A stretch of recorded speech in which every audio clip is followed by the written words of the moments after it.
পদ্মার চরে চলতেছে এখন নতুন জামাই বরণ করার লীলা খেলা।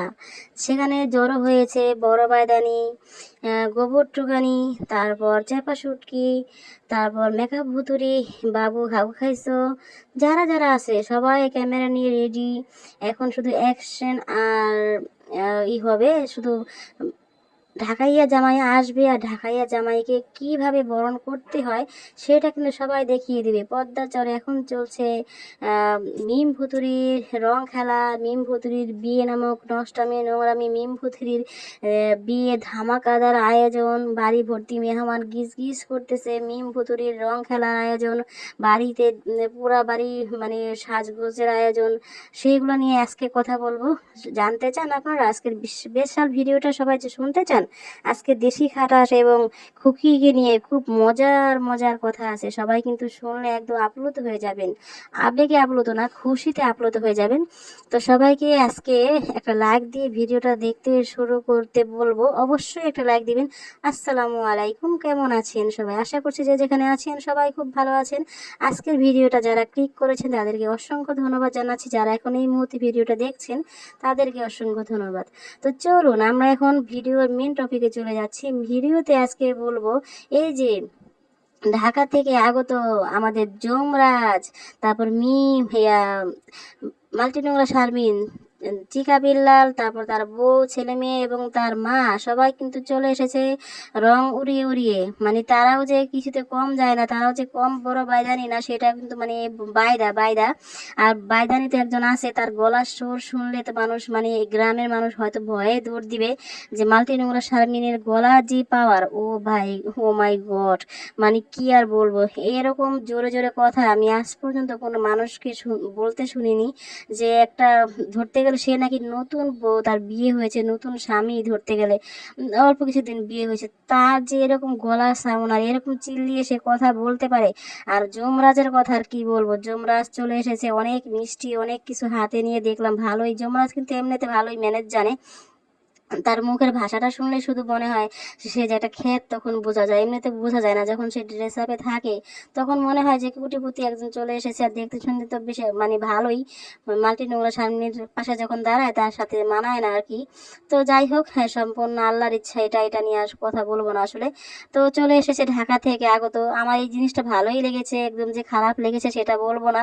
সে দেখিয়ে দিল যে ঢাকা থেকে জামাই এসেছে, সে কি সুন্দর রং পটকা ফুটাতে ফুটাতে এসেছে। এদিকে আমাদের দেশি কাটার ভদা দুলাভাই আর কেউ থাকুক না থাকুক, সে যখন পদ্মাচরে গিয়েছে, মা সে তো গিয়েইছে, পদ্মাচরে যায় একমাত্র তার ওই যে ঐতিহ্যবাহী একটা কালো লুঙ্গি, কালো তার লুঙ্গি ছাড়া আর তো কোনো কিছু আমার তো মনে হয় না পদ্মাচরে তার কোনোদিন একটা পোশাক আমি দেখেছি। একটা লুঙ্গি আর একটা ওই যে অ্যাশ কালারের গেঞ্জি, এইটাই সে পদ্মাচরে গেলে মানে তার পপুলার ড্রেস। সেটা পরে হ্যাঁ মিমেছে আমি চলে এসেছে, ঢাকার থেকে চলে এসেছে, এরকম করে সুন্দর করে রাস্তার মাথায় ক্যামেরা ধরে আগে থেকে সে দাঁড়িয়ে আছে। আমার তার কথা হচ্ছে সবার আগে ভিডিও আমি করব, সবার আগে ভিডিও আমি আপলোড করব, আমার আগে কেউ পারবে না এই ভিডিওটা আপলোড করতে। আমি তো দেশি ঘাটা, সেটা তো সবাইকে প্রমাণ করতেই হবে। আর তার বউ তো একজন আছে, ও মাই গড, সে তো আরো মানে বায়দানি। সে এমন এক সাজগোজ করে মনে হয় 16 বছরের কিশোরী একদম চলে এসেছে। সে যে একদম ধারি বুড়ি ধুতরি, তারপর শাশুড়ি হয়ে গেছে, সেদিকে তো তার একটু বিন্দু মাত্র কোনো নজর নেই। মানে চলে এসেছে সে, মানে এখন শারমিনের যে স্বামীকে বরণ করতে চলে এসেছে একটা গেট সাজিয়ে, যেই বেলুনগুলা দিয়ে আবদিয়ার জন্মদিন পালন করা হয়েছে সেই বেলুনগুলা দিয়ে খুব সুন্দর করে একটা গেট সাজিয়ে ফেলেছে বাবুকে দিয়ে। বাবুকে নেওয়া হয়েছে যে কারণে, বাবু তো পদ্মাচরে মিমের সঙ্গে সঙ্গে ঘুরঘুর করতেছে শুধু কাজ করার জন্য। অনেকে বলতেছে কামলা বললে নাকি কামলাদের অপমান করা হয়, আসলে আমি বুঝি না, কামলা বললে কামলাদের অপমান কেন করা হবে? সে তো কাজই করতেছে তাই না, তার তো কোনো কাজ নেই। তার জন্যই বলেছে, যাই হোক, যদি কোনো অপমান করা হয় তাহলে কামলাদেরকে বলে নিচ্ছি। যারা কামলা বলতে কি আমি এটা আসলে বুঝি না, যে আমি যেটা কাজ করি আমি আমি নিজেকে কামলাই মনে করি, যে কাজ করতেছি এটা কামলাই আসলে। তো যদি কামলা ব্যাপারে কারো কোনো আপত্তি থাকে সেটা অবশ্যই ক্ষমা দৃষ্টিতে দেখবেন, কেউ কিছু মনে করবেন না। এটা হয়তো একটা কথার কথা বলতে হয় একটা মানুষকে বোঝানোর জন্য। ঠিক আছে। তো এই যে বাবুকে, যে আপনারা দেখবেন সে শুধু সারাদিন কিন্তু সবার পিছনে ঘুরঘুর করে আর শুধু কাজ করে বেড়ায়। এই জন্য তাকে এই কামলাটা বলা হয়। তার তো কোনো কাজ নেই, মিমের পিছে ঘোরা ছাড়া, মিমের জুতা পরানো ছাড়া, আবদিয়ার জুতা পরানো ছাড়া, এগুলো ছাড়া। এই জন্য তাকে কামলাই বলা হয়। তো তাকে দিয়ে সুন্দর করে গেটটা সাজানো হয়েছে, কিছু শরবত এখন তিশা আর মিম নিয়ে এসেছে। আর এদিকে খুকির তো তেলানি কি আর দেখে ভাই রে ভাই, খুকির উন্না ঠিক নেই। মানে খুকির কথা হচ্ছে, এই খুকি হচ্ছে একটা দুমুখো সাপ গোবরটুকানি। সে মনে করেন যে যেদিকে লাভের মুখ দেখবে সেদিকেই পারলে সে মানে কামলাগিরি, মানে কি আর কামলা আসলে, সেদিকে সে বান্দিগিরি করতে করতে মানে মাথা খারাপ করে ফেলবে। আবার সেইগুলো আবার মুহূর্তের মধ্যে মানুষকে খোঁটা দিতেও কিন্তু সময় লাগবে না। এই খুকির নেচার কিরকম জানেন? খুকি যে এখন আপনাকে এত মানে আদর আপ্যায়ন করতেছে, কিছুক্ষণ পর যে আপনাকে আবার দুই মুখ সাপ দিয়ে মানে মুখ দিয়ে কামড় দিবে না, সেটা কিন্তু মানে ধরতেই পারবেন না। সে কিন্তু এই টাইপের একজন মানুষ। চেপাশুটকি যেরকম ধারেও নেই পাশে নেই, কাউকে কোনো কথাও নেই, সে যার মতো পড়ে থাকে তার মতো পড়ে থাকে, এটাই এক ব্যাপার। কিন্তু খুকির ব্যাপারটা বোঝা কিন্তু একদম দায় ভাই, সে কিন্তু একদমই ডেঞ্জারাস একজন মহিলা। তো এই যে তার লাভ এখন জানে, সে রাগ করে দূরে থাকলে কোনো লাভ নেই। আমার এখন এদিকে আসতে হবে, ভিডিও করতে হবে। চলে এসেছে ঢাকাইয়া জামাই যমরাজকে বরণ করার জন্য। এদিকে মালতি নোংরা শারমিনের ওরে ভাই গো, কি চিল্লা চিল্লি, মানে মনে হয় স্লোগান দিতে দিতে আসতেছে।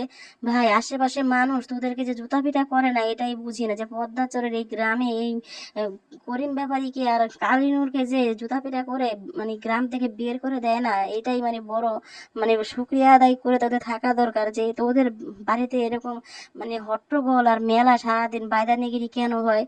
তোর ছেলের বউরা, তোর মেয়েরা, তোর মেয়ের জামাইরা সবাই সারাদিন এগুলো কি শুরু করেছে? তোরাদের কি কোনো মান সম্মান নেই? আমাদের ফ্যামিলিতে হলে এগুলাই করতো। তো এদের তো কোনো মান সম্মান নেই, কোনো ক্লাসও নেই, এরা এগুলা করে জীবনযাপন করে, তার জন্য মানে এরা এদের মতোই চলে। এরা নিজের মুখে আবার স্বীকার করে যে আমাদের বাড়িতে আমরা জানিনি, কেউ একটু আসলে, আমরা নতুন কেউ আসলে আমরা একটু মানে মজা করি, মাস্তি করি, একটু গেট ধরি, একটু লাফালাফি করি। মানে হ্যাঁ, আমরা তো জানি তোমরা যেরকম নোংরা, এটা তো সবাই জানে, শুধু আমি না, এই ইউটিউববাসী দর্শক সবাই জানে।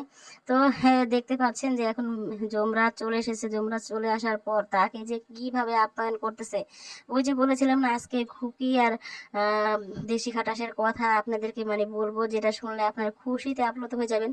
খুকিকে এই খুকিকে বলতেছে, খুকিকে বলতেছে দেশি খাটাস হ্যাঁ করে, যে খুকি, মানে খুকি যেন কি একটা কথা বললো, যে যমরাজকে হয়তো বা কথাটা আমার মনে নেই। তখন এই দেশি খাটাস বলতেছে যে খুকি তুমি আরেকবার বলো তো কথাটা, আরেকবার বলো তো, আরেকবার মজা দাও তো, আরেকবার মজা দাও তো। মানে চিন্তা করেন মানুষ কতটা খারাপ। আবার শারমিনকে বলতেছে শারমিনের নাকি এখনো মজা হয়নি, শারমিন নাকি এখনো মজা পায়নি, মজা পাওয়া নাকি আরো বাকি। সি সি সি, দেশি খাটাসের মুখের ভাষা শোনেন, সে সবাইকে তুই করে বলে, আমি বুঝি না, বড় দুলাভাই হইছস বলে সবাইকে তুই করে বলতে হবে? চিকা বিল্লালকেও তুই করে বলতেছে, তারপর শারমিনকেও তুই করে বলে। মানে এটা কোন ধরনের আচরণ? মানে মানুষ মানে এটা নিকৃষ্ট পর্যায়ে পড়ে, যে ছোট শালাশালীদেরকে এরকম তুই তামারি ব্যবহার। নিজেকে কি মনে করে সে এই দেশি খাটাস? এই দেশি খাটাস যখন পদ্মা চড়ে আসে এরকম উতলা হয়ে যায়, কেন একদম পাগল হয়ে যায় সবার চেয়ে ভিডিও করার জন্য। এদিকে দেশি খাটাসের বউ মাইনুদ্দিশা, সে কি করতেছে, সে যমরাজকে বলতেছে যমরাজ নাকি চার ঠ্যাঙালা জামাই। আমি বুঝতে পারলাম না এই কথাটার ভাষাটার মানে মিনিংসটা কি, এটা মানে আসল উদ্দেশ্যটা কি তার এই কথাটা বলার। চার ঠ্যাঙালা জামাই এসেছে, আবার চুমকি টুমকি স্প্রে সেগুলা আহ, সুন্দর করে শুধু যমরাজের মুখে মানে দিতেছে। এরকম একটা বড় একটা, তুই হচ্ছে একটা বড় বোন, বড় বোন হচ্ছে মায়ের সমতুল্য। আগে বড় বোন হলে লুকিয়ে থাকতো, যে ছোটরাই যা করতেছে করুক, কিন্তু তুই একটা বড় ধারি বড় বুইরা বোন হয়ে তোর কি এগুলা কি মানায়?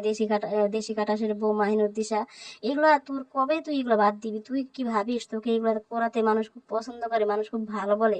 এগুলা কিন্তু ভালো কাজ না, এগুলা মানে একটা নির্লজ্জাতামি, এগুলো একটা নষ্টামি ছাড়া আমি আর কিছুই মনে করি না। আমি বিশেষ করে যেহেতু তোদেরকে নিয়ে কথা বলতে এসেছি, শুধু উচিত কথাই বলে যাব।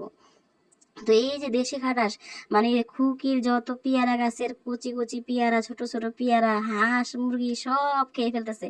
এদিকে ছোট ছোট পেয়ারাগুলা পেরে খেয়ে ফেলতেছে। খুকি না করতেছে যে এগুলা পেয়ারা করা, পেয়ারা খাওয়া যাবে না, তারপর সে পেরে পেরে তাকে দিচ্ছে, তার বউকে দিচ্ছে, সে খাচ্ছে। আর বলতেছে আমার শ্বশুর আমার জন্য মুরগি নিয়ে এসেছে, খুকি খুকি আমার মুরগি নিয়েছে, আমি অ্যালার্জি কোনো জিনিস খাই না, আমার শুধু এখন গরুর মাংস খাই না, সে নাকি হাঁসের মাংস এগুলো কিছুই খাইতেছে না, তার জন্য এখন দেশি মুরগি এগুলো সব আনতে হবে। সে এইগুলা তো মিমের আবার মিমকে যে জিজ্ঞেস করতেছে তোমাদের বিয়ের প্রোগ্রামটা কি, সেগুলো আজকে একটু বলো। মিম বলল যে তাদের নাকি একটা রহস্য আছে, টুইস্ট আছে, সেটা নাকি বাবু নাকি চলনেও আসবে, মিমকেও নিয়ে যাবে, সব কিছুই নাকি হবে, এটা নাকি একটা টুইস্ট আছে, সেটা নাকি আমরা পরে দেখব। তো জানি না তাদের মধ্যে কি প্ল্যান চলতেছে। আজকে হবে রং খেলা, যমরাজরা চলে এসেছে, হয়তো বা তাদের রং খেলাও শেষ। যখন ভয়েস দিচ্ছি হয়তো তাদের রং খেলা শেষ। আর আমি আগে বলে নিচ্ছি, আমি যে ভিডিওগুলো আপনাদেরকে দিই, আমি কিন্তু একদিনের ভিডিও দেখা গেল পরের দিন ভয়েস করি বা তার পরের দিনও দিতে পারি, এরকম করে দিই। আমি আসলে সময় পাই না যে আমি প্রতিদিনের ভিডিও প্রতিদিনই ক্যাপচার করে সেগুলো নিয়ে ভয়েস করব, সেগুলো নিয়ে কথা বলবো, বলতে পারি না, সময় পাই না। এই জন্য হয়তো অনেকেই মনে করেন যে আমি টপিকের বাইরে বা অন্য কারো ভিডিও দেখে, অন্য কারো কথা শুনে আমি কথা বলতেছি। আমি কারো ভিডিও দেখি না, আমি আমার মতো কেন, আমার কি কোনো বিবেক নেই, আমার কি কোনো বুদ্ধি নেই, তারা যে কি করতেছে সেগুলোকে আমি দেখি না? আমি কেন মানুষের কথা শুনে আমি কথা বলতে যাব? আমি আমার মতো করে আমি কথা বলার চেষ্টা করি, আমি কোনো মানুষ মিল রেখে কোনো কথা বলি না। আমি পরের দিন ওদিনই ভিডিও ভয়েসটা দিয়ে ফেলি, কিন্তু আমার একটু এডিটিং করে সেগুলো আপলোড করতে একটু মানে সময় লেগে যায়। আমার বাচ্চা কাচ্চাদের সময় দিতে হয়, শুধু তো ভিডিও নিয়ে সারাদিন থাকি না। তো ভয়েস দিয়ে সেগুলো আপলোড করতে হয়। তো এই যে তাদের বাড়িতে এখন যেই মানে রং খেলা কিন্তু মনে হয় শেষ হয়ে গেছে, রং খেলা হয়তো কালকে এই ভিডিওগুলো আপলোড করবে, তারা তখন দেখতে পারবো। যমরাজ তো চলে এসেছে, এখন সোনায় সোহাগা, যমরাজ, মাল্টি নোংরা, শারমিন, দেশি খাটাস, বাইরে ভাই কি যে একটা মানে রসায়ক মানে হবে এদের মধ্যে, যমরাজের মধ্যে, তারপর দেশি খাটাস। আর দেশি যমরাজকে তো মিম একদম মানে খুব পছন্দ করে। বাবু বলতেছে যে মিম বলতেছে, বাবু বলতেছে দেখো রং খেলতে খেলতে আসছে, তখন মিম বলতেছে ঢাকাইয়া জামাই না, সব জানে সব বুঝে, মানে তার ননদের জামাইকে সে খুবই পছন্দ করে, তার ননদের জামাইকে সে মানে সবসময় খুব পছন্দ করে। রূপসী জামাই, রূপসী দুলা ভাই, এরকম করে বলে কিন্তু ডাকে এই যমরাজকে মিম কুতুরি। তো জানি না তাদের মধ্যে আবার কোন দিন দেখা গেল যমরাজের গলায় সে ঝুলে বললো, এরকমও কিন্তু হতে পারে ব্যাপারটা। কিন্তু এই যে মিমের যে বাবু বিয়ে বিয়ে নাটক করতেছে, এই বিয়েটা কতদিন টিকবে দর্শক আপনারা বলবেন তো, যে এদের এই বিয়েটা কতদিন টিকার? কোনোদিনও আমি মনে করি না যে এরকম নষ্টামি করে, বা এই যে মানুষ স্বামীকে কোনো সম্মান দিতে জানে না, স্বামীকে মানে কামলার মতো সারাদিন খাটায়, স্বামীকে সম্মান দেয় না, সে তার স্বামীকে বিয়ে নামে নাটক করতেছে জানেন, শুধু একমাত্র তার এই বড় বোন আছে না, দেশি খাটাস কিন্তু বলছে যে তার বড় বোন নাকি উপদেষ্টা, সেই বড় বোনের উপদেষ্টার মতো সে সব মানে বুদ্ধিতে সেই কাজগুলো করে, তো সেই উপদেষ্টার বুদ্ধিতেই কিন্তু সে কাজগুলো করতেছে। তো এটাই তো, অনেক দিন যাবত অনেক দিন হচ্ছে দাঁতের বাগানকে নিয়ে কথা বলা হচ্ছে না, হয়তো বা দাঁতের বাগান তো মানে জ্বলে পড়ে ছাই হয়ে যাচ্ছে। দাঁতের বাগান তো ওই মাকে নিয়ে এতদিন বিজনেস করেছে, মা চলে এসেছে, এখন কি যে করবে শুনতেছি সে নাকি ডিসেম্বরে বাংলাদেশে আসবে, হয়তো বা তানজিলার যে বিয়ে যে নোংরামিটা করবে, হয়তো বা তখন সে বিয়ে বিয়ে খেলা খেলতে আসবে আর কিছু বিয়ে কামাতে আসবে। তো দেখা যাক, আর পরে তাকে নিয়ে কথা বলবো, এখন মিমদেরকে নিয়ে আসি সেটা নিয়েই থাকি। তো সাগিনুর কিন্তু এখনো এসে পৌঁছাইলো না, সাগিনুর কি বিয়েতে আসবে না?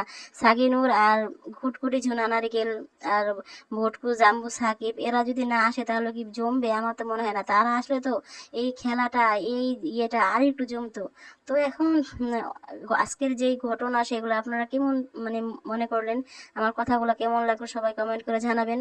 মিমদের বাড়িতে চলছে এখন বিয়ে নামক নষ্টামি, নোংরামি আর রং খেলা, বাড়ি ভর্তি মেহমান গিজ গিজ করতেছে, বাড়িতে মা চাচি খালাদের রং খেলার আয়োজন, মানে বাড়িতে মেহমান আত্মীয় স্বজনে ভরা, বাজার সদাই।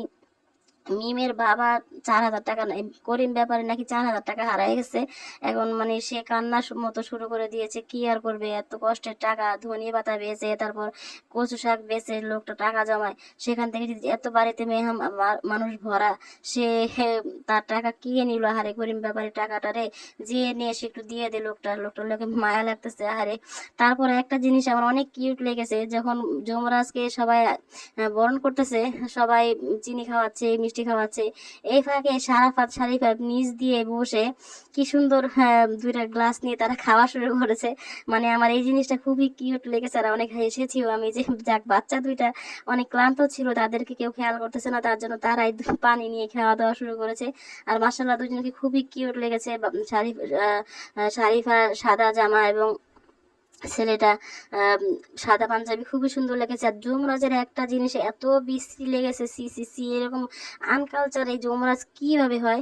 যমরাজকে দিয়েছে শরবত খেতে, তখন যমরাজকে একটু হাত দিয়ে মানে চেক করে দেখছে যে এরকম শরবতটার মধ্যে কোনো কিছু মিশানো আছে কিনা। তখন দেশে তিশা বলতেছে যে তোমার মতো 2 নাম্বার নাকি, যমরাজ নাকি 2 নাম্বার জামাই, তারপর 4 ঠ্যাঙালা জামাই, সি সি সি। তিশার মুখের কথা শুনেন।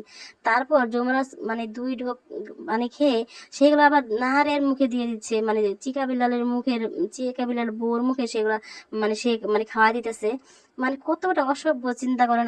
হঠাৎ করে যদি একটা মানুষের একটা ছেলে মানুষ যদি এরকম খেয়ে আরেকজনের মুখে দিয়ে দেয়, একটা মানুষের সামনে কিরকম মানে লাগে না? কোনোদিনও তো মানুষের গ্লাসে পানি খাওয়া সম্ভবই না, তারপরও যদি মানুষের সামনে দেয় কেমন লাগে। তারপর মহিলাটা বাধ্য হয়ে কিন্তু একটা মানে খেয়েছে, তারপর কি আর করবে, মানে নরম পেয়ে তাকে সবাই কিন্তু মানে গরম দেখায়। তারপর মালতি নোংরা শারমিন তাকিয়ে আছে অসহায়ের মতো, আরে আমার জামাইটা আমাকে না খাইয়ে আমার ভাইয়ের বউকে খাওয়ায়। তখন মালতি নোংরা শারমিনকে একটু নিয়ে মানে সে খাওয়াই দিল। এই হচ্ছে তাদের মানে অবস্থা, চিন্তা করেন। এই তাদের ভিডিও দেখে এতটুকু জানতে পেরেছি তাদের সম্বন্ধে। যদি ভালো লাগে পরবর্তী তাদের ভিডিও নিয়ে আরো কথা বলবো। সবাই খুব ভালো থাকবেন, সুস্থ থাকবেন, আমার জন্য দোয়া করবেন। আল্লাহ হাফিজ।